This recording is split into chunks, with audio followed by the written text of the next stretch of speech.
and welcome to my YouTube channel. My name is Teresa from the blog and YouTube channel freetoflower.com, where I share our simple life on our European farm, homestead living, growing our own food, cooking from scratch.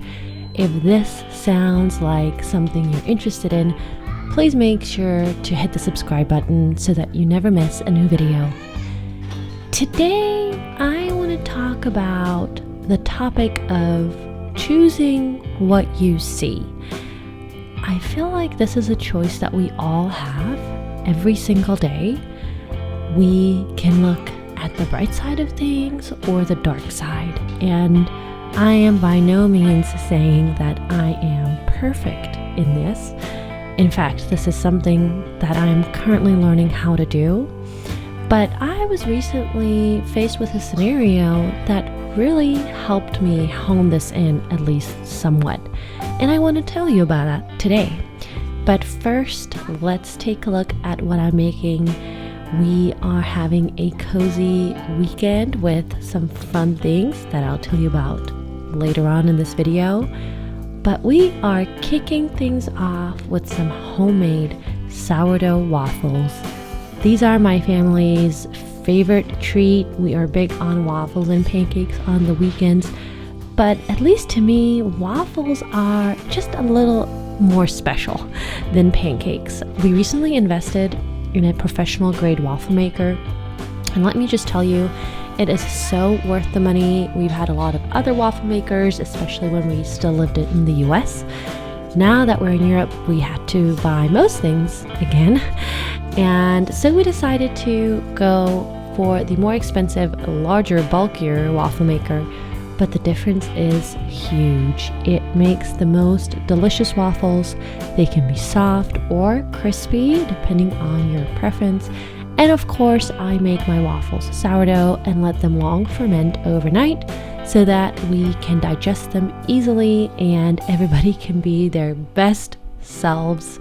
If you would like to know what my recipe is, I have it up on my blog. I will link it in the description box below. And I'll also link my waffle maker in case you wanted to go take a look at what the options are if you're on the market for a new one.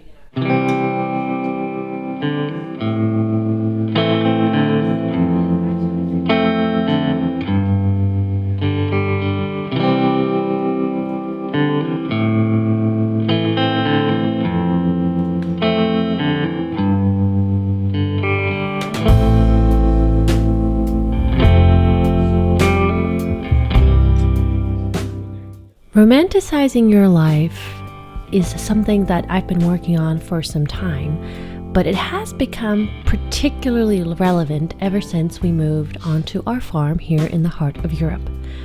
Farm life, I love it. There are so many amazing things about it, and I actually always wanted to live on this farm ever since I was a little girl. I just never thought it would be possible. And yet, there are so many parts to this life that are not easy. And so it dawned on me some time ago that really this is going to be what I make it. And a great example of this is this rose bush. I have the most gorgeous rose bush growing outside of our front door, and this year has been particularly abundant with roses. They were gorgeous and there were so many of them. And I decided to use this as an opportunity to turn my life into a romantic fairy tale filled with roses and all the rose DIYs that my heart desired. I played around with making rose products somewhat last year, but I did not take it as far as this year. And this year I was really determined to make the most of it so that then I can have a little sprinkle of roses on anything and everything all winter long. So here are some of the things that I did.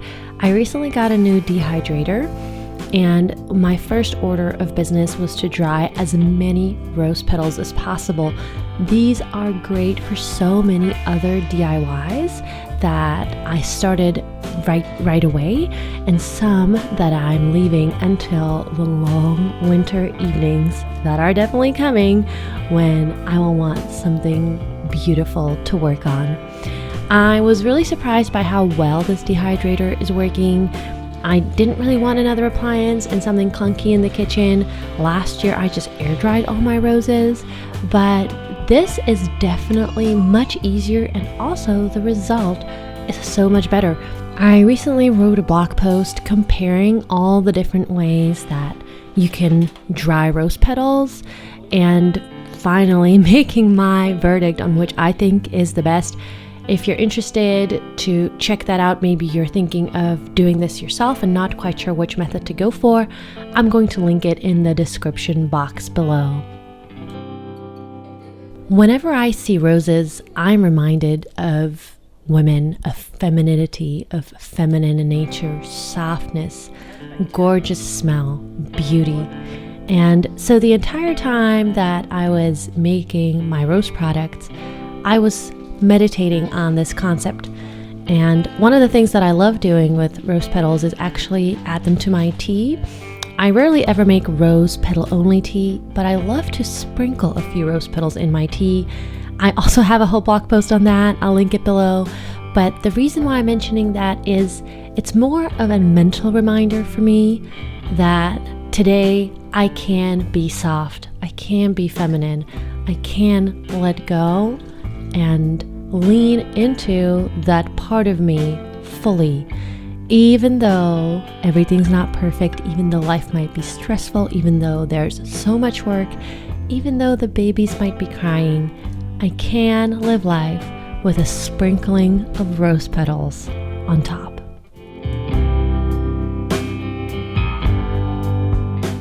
Another way that I add this reminder to my daily life is through coffee. And I know that sounds kind of bizarre, but it's linked to what I'm making over here. I am making rose simple syrup, which is something I did last year for the first time, and I loved it. So I knew this was something I wanted to recreate at all costs. And my main use for that rose syrup is in coffee. I love making rose lattes. I have my favorite recipe for rose lattes up on the blog. I'm going to link it in the description box below. Those little reminders help me start my day in a mindset where I'm instinctively and intentionally looking for all the ways in which my life is beautiful and all the areas in which I can soften and let go. Now, this might not be the thing for you. Maybe you are working on more of a masculine structure in your life. And while I'm a Libra and I always find like I'm juggling between the two, in this current season of life, the reminders that I need most often are to soften, to relax, and to really see the beauty that is in my day-to-day life in every single moment. This was an amazing example. I went picking spinach with my son, and I just felt so much gratitude in that moment for the fact that we even have spinach. We did not have any spinach last year, that I have a little boy running around with me, and that we get to eat food that we grew in our own garden. And honestly, that whole evening that we were out there walking around our garden, finding some strawberries, picking spinach, it felt almost surreally beautiful. It felt like I am living in a simulation that's almost too perfect. And it was just such a great example to me of how your reality is truly what you make it, and what you look for is what you get. On a more practical note, our spinach harvest was actually huge.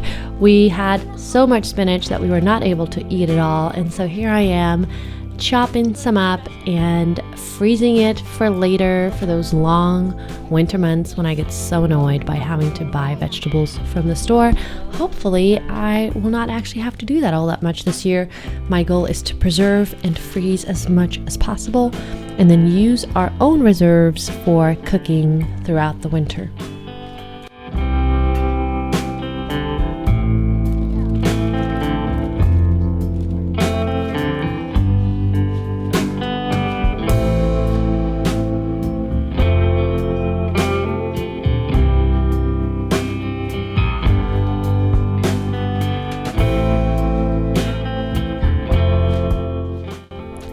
We have recently had a new addition at our farm. Mike and I bought 2 rabbits. I don't even know that I have them on video yet. I'll make sure to include that in the next video. But one of the jobs that came out of that was that Micah needed to build a rabbit hutch. And while we do have a conventional European style rabbit hutch, that was not really the way we wanted to raise our rabbits. We want to let them graze in our field. And so Micah built a rabbit tractor. And this is probably the 4th tractor that we've built. Not for rabbits, we built some for our broiler chickens and also one for our quail. But I have to say that out of all the tractors he's built, this design is probably the most practical and easy to use. Now that we've had the rabbits in there for about a month, we can see that they absolutely love it, and it's just so low maintenance. Rabbits, so far we're finding, are just so easy to keep. They're so cute. The kids love coming to check on them and feed them, and we are hoping for some rabbit babies soon. I will definitely keep you posted on that.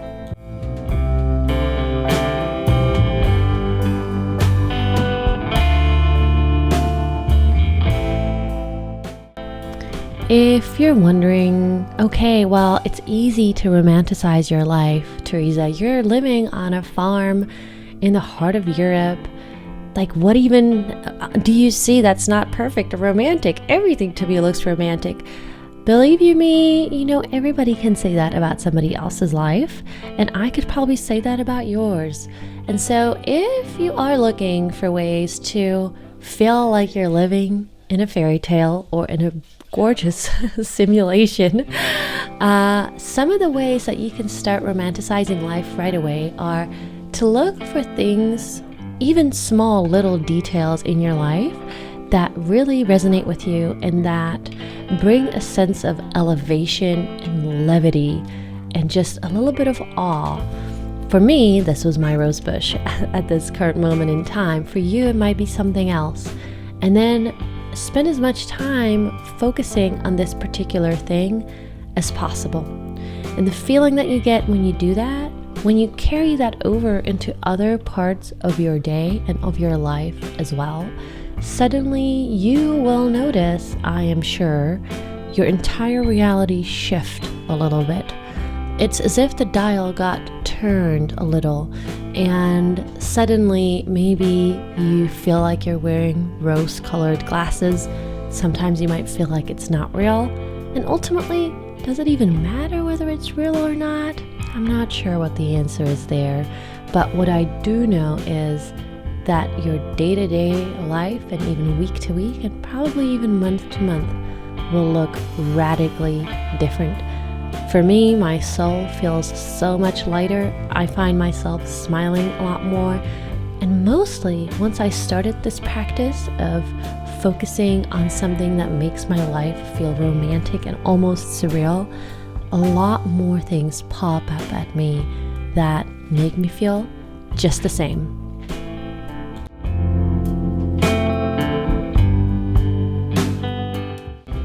We decided to grow tomatoes in a slightly different way this year. I pruned them a lot more than I ever have before.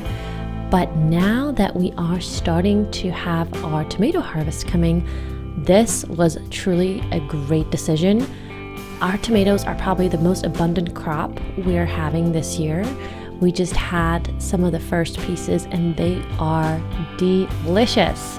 On the other hand, our cucumbers are turning out terrible. I'd love to hear what it's like where you live. If you do have a garden, what's going well and what's not going well. All right, friends, I hope you enjoyed this week's video. If you liked what you saw or heard, and if you'd like to see more of that, I have a new video come out every single week. So please hit the subscribe button down below so that you get notified when I publish a new one. And for now, I hope you have an awesome week. Till next time.